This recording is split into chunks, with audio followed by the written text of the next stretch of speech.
Learn English through dialogue. Welcome to the English Dialogue Practice Series. Listen to natural conversations. Practice speaking for everyday fluency and IELTS speaking preparation. Now, let's talk about education. I'll start with some questions about your own experiences, and then we'll discuss broader ideas. What kind of school did you go to as a child? I went to a public elementary school in my neighborhood. It wasn't a very big school, but I liked that most of my classmates lived nearby, so we often played together after class. The teachers were friendly and encouraged us to try different activities. Overall, it was a good start for my education, and I still have fond memories of those early years. What was your favorite subject at school? My favorite subject was definitely English. I always enjoyed reading stories and writing essays, and I found it easier than math or science.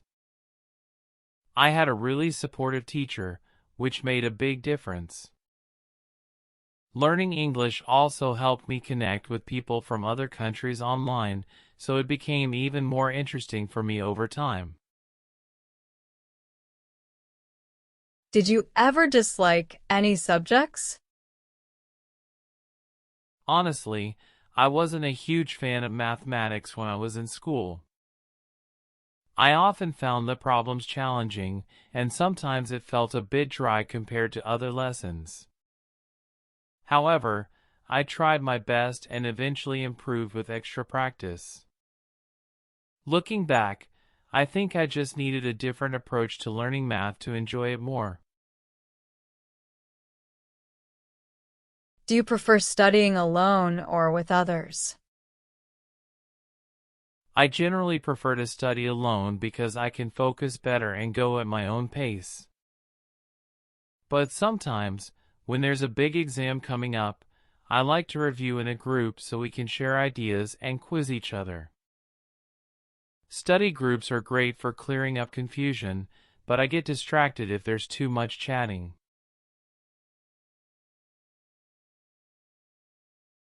How do you usually keep yourself motivated to study? I make a to-do list and try to stick to a daily schedule. Setting small goals helps me feel accomplished after finishing each task. Sometimes, rewarding myself with a treat or a break works well too. It isn't always easy, but having a clear reason for studying, like passing an exam, pushes me to keep going. Did your parents influence your attitude towards education? Yes, my parents always emphasized the importance of education. They encouraged me to do my best and supported me with my homework, even if they were busy. I think their encouragement helped build my confidence and made me take my studies seriously from a young age. Are there any subjects you wish you had studied but didn't? Yes, I wish I had studied more art when I was in school. I've always enjoyed drawing and painting in my free time, but I didn't choose it as a class. Now, I sometimes wonder what would have happened if I'd taken it more seriously. Maybe in the future, I'll take some courses just for fun. Do you think homework is important? I think homework can be helpful if it's given in reasonable amounts. It allows students to review what they learned in class and practice solving problems on their own. But if there's too much, it can feel stressful and take away from time to relax or do other activities. Finding the right balance is key, in my opinion. Would you like to continue your studies in the future? Absolutely, I believe learning never really ends. There are so many things I still want to explore, like languages and digital skills. Even if I'm not planning to go back to full-time school, I'd like to take online courses or workshops to keep growing and stay updated. Let's talk more about education and how it affects people and society. How has education changed in your country over the years? Education has changed a lot, especially with the rise of technology and new teaching methods. Many lessons are now taught using computers, and students can even attend classes online. There's a bigger focus on creativity and problem solving instead of just memorizing facts. I think these changes make learning more interesting and practical for students today. What qualities do you think make a good teacher? I think a good teacher needs to be patient and genuinely care about their students. It helps if they're enthusiastic and can explain difficult topics in a simple way. Being flexible and understanding also matter, because not all students learn the same way. The best teachers I had were the ones who made lessons fun and believed in our potential.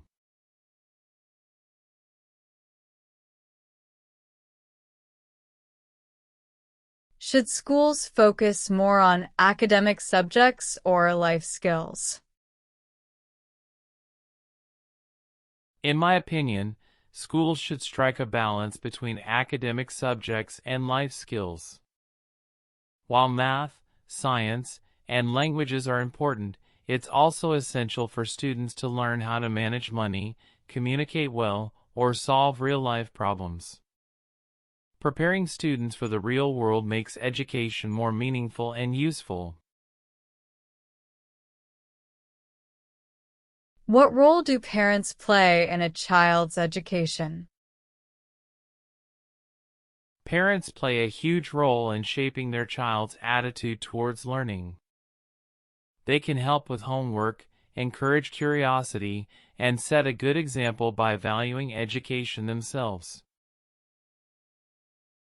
Even simple actions like reading together or showing interest in schoolwork make a big difference. When parents and teachers work together, children tend to do better both in school and in life. How important is education in bringing social change? Education is one of the most powerful tools for social change, in my opinion. It helps reduce poverty, promotes equality, and encourages people to think critically about issues in society. When more people are educated, communities become stronger and more innovative. It's not just about getting a job, but about improving society as a whole.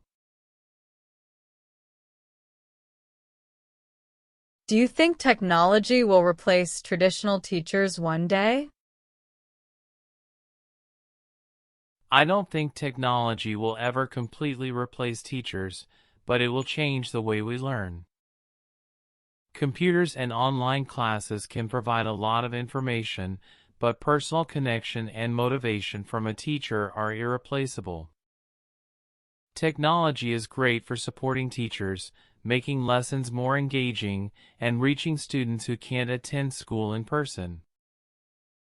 But in the end, I think we still need real people to guide and inspire us. What are some challenges students face in education today? Students today face a lot of pressure from exams and competition, and sometimes that leads to stress or burnout. There's also the challenge of staying focused with all the distractions online. Some students have to study in difficult conditions or lack resources, like good teachers or textbooks. I think schools and families need to work together to support students so they don't feel overwhelmed and can enjoy learning.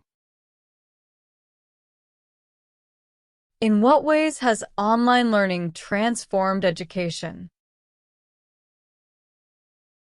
I think online learning has completely changed the way people think about education. Before, students were limited to physical classrooms, but now they can access lessons from anywhere in the world. It's especially great for people who work or live in remote areas. One major advantage is flexibility. You can study at your own pace and fit learning around your life. But of course, there are downsides too. Not everyone has a stable internet connection or the self-discipline to study alone, and online classes can feel impersonal compared to being in a real classroom. Still, I think online learning has made education more inclusive and accessible than ever before.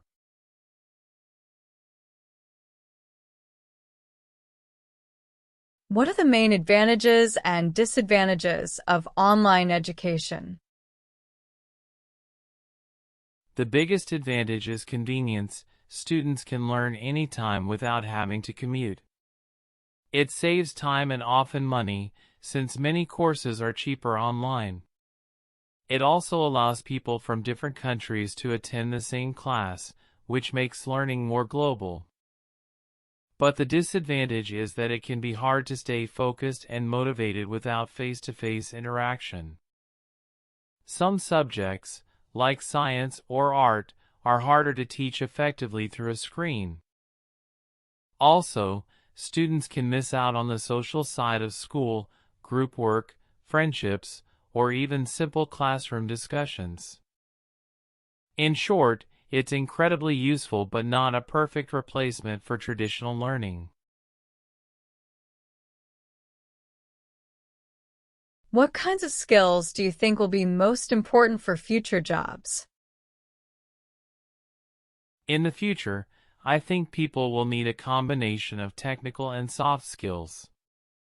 Things like digital literacy, critical thinking, and creativity will be essential, especially as technology continues to drive most industries. AI and automation are changing the job market quickly, so adaptability will also be key. People have to be ready to learn new skills throughout their careers. On top of that, communication and teamwork will remain just as important as ever, because no matter how advanced machines get, we'll still need human collaboration and emotional intelligence to make things work smoothly. How can schools prepare students for future careers? Schools should start by focusing less on memorization and more on problem solving and practical learning. Encouraging creativity, teamwork, and communication is really important because these skills apply to any job. I think schools also need to teach students how to use modern tools and technology effectively, not just in computer classes but in everyday lessons. Offering career guidance and internships can also help young people understand the real working world.